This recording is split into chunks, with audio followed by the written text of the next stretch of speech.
Main characters in Dandy's world are often regarded to be the most powerful of the toons. For the trade-off of having less health, they have more stars in their stat line, and they also have 2 abilities instead of just 1. So I thought, this isn't fair, is it? The mains have everything. All the power, all the popularity, all the lore attention. And all the lower class gets are crumbs. So, in the interest of fairness, I rounded up all the regular toons. We began an uprising to bring equal rights to every toon and take those filthy mains out of the seats of power. And now, those so-called main toons are no more. They have been stopped, and with their powers reduced, all us regular toons can actually take control of our Great Garden View. Because if everyone's a main... No one will be. This idea is just for fun. It's not an actual suggestion for the game. Sometimes it's just fun to think of hypotheticals, you know? Now, before the video starts, I'm gonna be giving you the guidelines I'll be following for the changes in this. To make the toons into mains, I will not alter their stats. I can only add the extra star that he'll receive, but I am not allowed to modify the stats that are already there. And I know some people are gonna comment about this, so I'm gonna address it as well. I am aware that every main has at least one 5-star stat. But for some toons like Poppy, it's just straight up impossible to give them a 5-star stat while only adding 1 star. And for the toons where it is possible, I might not give them a 5-star stat because I didn't want to be limited to exclusively giving the extra star to their highest stat. I'd like to have more fun and have more agency in picking where the star goes. I also am not able to alter the abilities that they already have. They'll get a new ability, but the ability that they have in-game right now will still be exactly as is in their main version. Since mains typically have 1 active and 1 passive due to keybind stuff, I'll also respect that.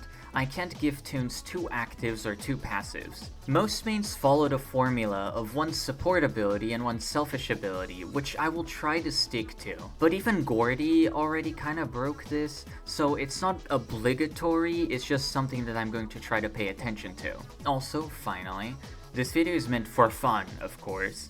And since I couldn't get to every toon, since there's so many, if I didn't cover your favorite, let me know how you would turn them into a main. So let's get to it. I'm gonna cover exclusively some of the release toons, so toons that were here when the game launched. I didn't have time to cover all of the release toons, but if this video does well, I'm gonna cover them in the next video together with the toons that came in the Shelly update. Shall we begin? Poppy is kind of a garbage toon. She serves well as training wheels when you're just starting out, but past that she doesn't have much of a purpose. Her balanced stat spread means she doesn't excel at anything in particular, and her ability only triggering when she's hit also doesn't help her case. Poppy's identity is that of a survivalist toon that can do machines decently well, while also having tools at her disposal to help new players struggle less when playing the game. So I'm gonna amp up that part of her identity while also making her more useful in general. Mains get 16 stars instead of 15, so Poppy's gonna need an extra one. The extra star will go to her stamina, supporting a more running focused playstyle and giving her more room to run in one go, while also being a bit more comfortable for new players who are still learning how to manage their stamina. And now to her active. While typically mains have 1 support and 1 selfish ability, and Poppy's ability is already pretty selfish, I decided to give her 2 selfish abilities for the very specific reason that I think it works for her. Since she's meant to be survivable, her being a toon that prioritizes her own survivability feels accurate to how she was designed. I call it Pop Chug. You have to hold to use it, and it takes 2 seconds to charge. Poppy will play an animation where she chugs a big bottle of pop and moves slower, like Squirm's ability. When it finishes charging, the ability will go off, and Poppy will gain a 25% movement speed bonus, restore her stamina to full instantly, and also lose 50% less stamina when sprinting for 10 seconds. This ability will serve as a way for Poppy to gain a big boost of momentum. It's used as an escape tool, but also a convenient way to get around the map quickly, while also supporting Poppy's identity as a toon that has high energy and can survive twists well. Not to mention, this also puts Poppy's addiction to soda to the forefront, like how Squirm's ability does that for his book eating, which is pretty great for character building. The fact it takes a bit to charge would also teach new players about taking risks. They would learn to gauge how far away they can be from a chasing Twisted until it's safe to use it. And even if it's dangerous, you can always cancel the cast time and keep running if you misjudge the distance or something. So yeah, this is Poppy as a main character. Let's move on to her partner in crime. Buxton is the other starter in the game, and he's the opposite of Poppy. While she prioritizes movement and survivability, Buxton prioritizes machines. He's a pretty good toon, his extraction is crazy high if you have him on a full lobby, so let's see what we can do to his stats. Here comes the star! With the extra star in extraction, it'd be an indirect buff to his passive too. He'd max out higher than he currently does, and he'd be a really fast extractor in the right circumstances, which is fair considering how cumbersome it is to keep his passive up. For his active, I decided to play with the fact that he's a music box, and he says his key turns when he's focusing. Buxton is encouraged to be in a full lobby, which means dual machines have their highest chance of spawning, so I decided to give him an ability that empowers his friends when they're on a machine with him for record extraction times. When he activates this ability, he will play music and get a ring around him that'll share the effects of his passive with everyone inside, increasing their extraction by the same percentage as Buxton is getting from the player count. This ring stays active for 10 seconds before stopping automatically, so it's not like Brusha who can keep it on forever. This isn't too crazy, it gets overshadowed by Shelly's ability by a mile, but it is a nice bonus to give him a way to support someone nearby. I didn't want to give him something too crazy because honestly his passive is already really good, so you can see this as the sort of secondary feature to him. Like, you play Shelly for the boost, Bobette for her ring, Sprout for his heal, and the speed boost, gift, and health radar are nice bonuses. So I think in this situation, you'd play Buxton for his passive, and his active is the nice bonus. Toodles is a safe pick for new players.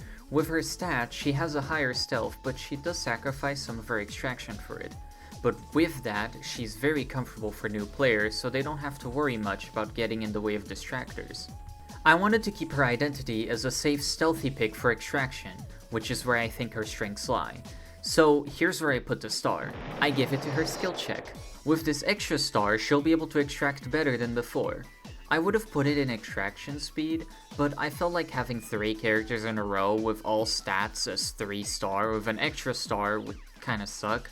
Besides, 4 skill check into extraction is still a decent speed to be doing machines. Look at Bobette, she's not that bad. And the bigger skill check would also add to her identity as the comfortable pick. She's not the best, but she's comfy, and a lot of new players would probably really enjoy playing her because of that trait of hers. With this setup, Toodles would be the fabled stealthy extractor, and she can use her ability to boost herself periodically. So, since she has an active, what would her passive be? Well, it has to be something strong because her stats and active are really nothing special. So I took some inspiration from Gordy. Passive, Luck of the Draw.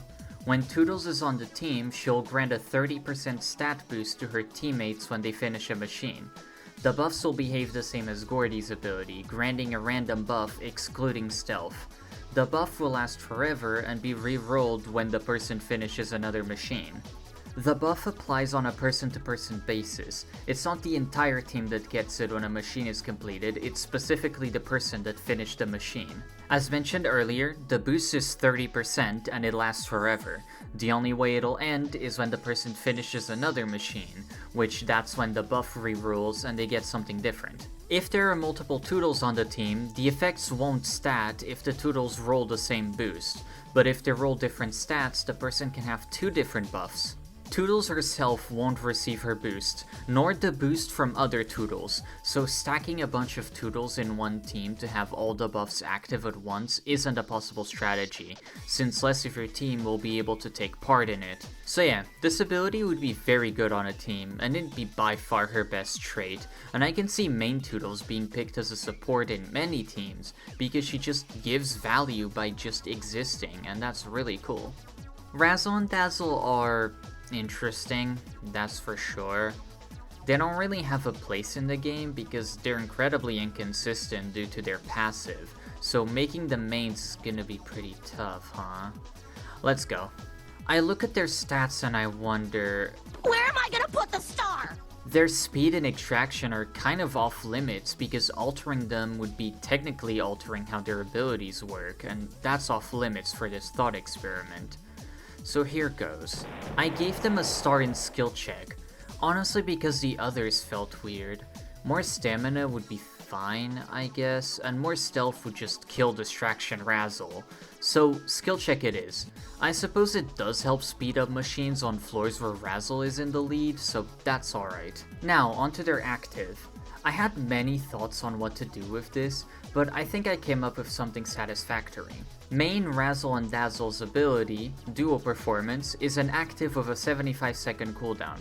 When used, Razzle and Dazzle will gain either 100% movement speed boost in even-numbered floors, or 100% extraction boost in odd-numbered floors. The buff lasts for 5 seconds. When they activate the buff, they also create a pulse that gives everyone nearby the same buff at 30% effectiveness for 5 seconds as well.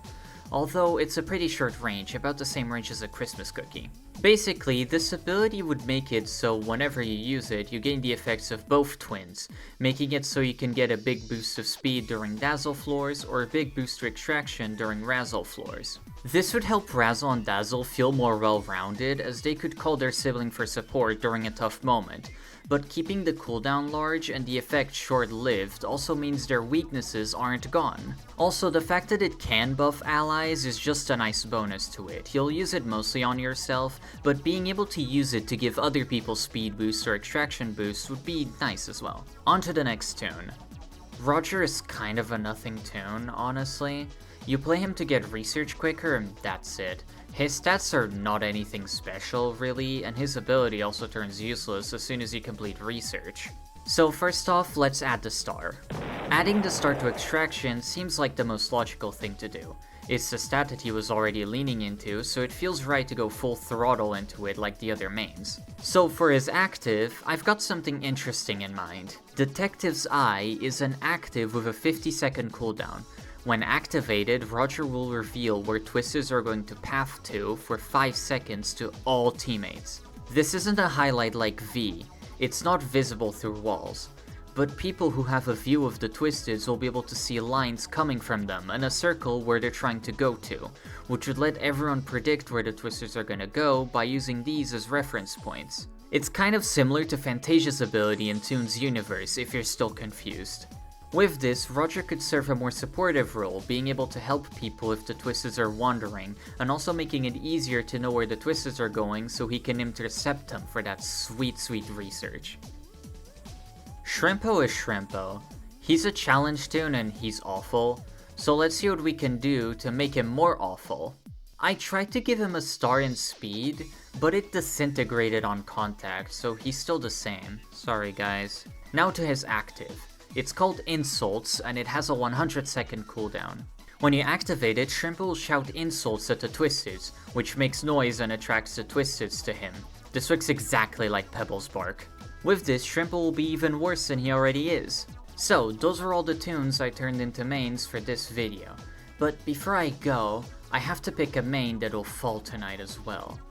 Pebble, you first. We actually know what his extra star is. Mains before the Shelly update didn't have an extra star, and Pebble only had 2 stars in skill check, so that's it. He'll lose his skill check star. And for my ability modification, I'll pick something that hurts. Out of the bark, he'll now only have his passive. Anyway, those were some toons I turned into mains. Sorry if your favorite toon wasn't in this video. Again, I covered some of the launch toons. If this video does well, I might cover the rest of the launch toons and the Shelly update toons. That'll be fun.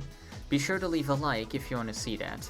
If you have your own concept for how your favorite toon could be turned into a main, let me know down below in the comments. These are really fun hypotheticals to think about, and I'd love to see everyone's ideas on it. Be sure to join my Discord server if you wanna hang out, like the video if you liked it, and subscribe if you wanna see more content from me.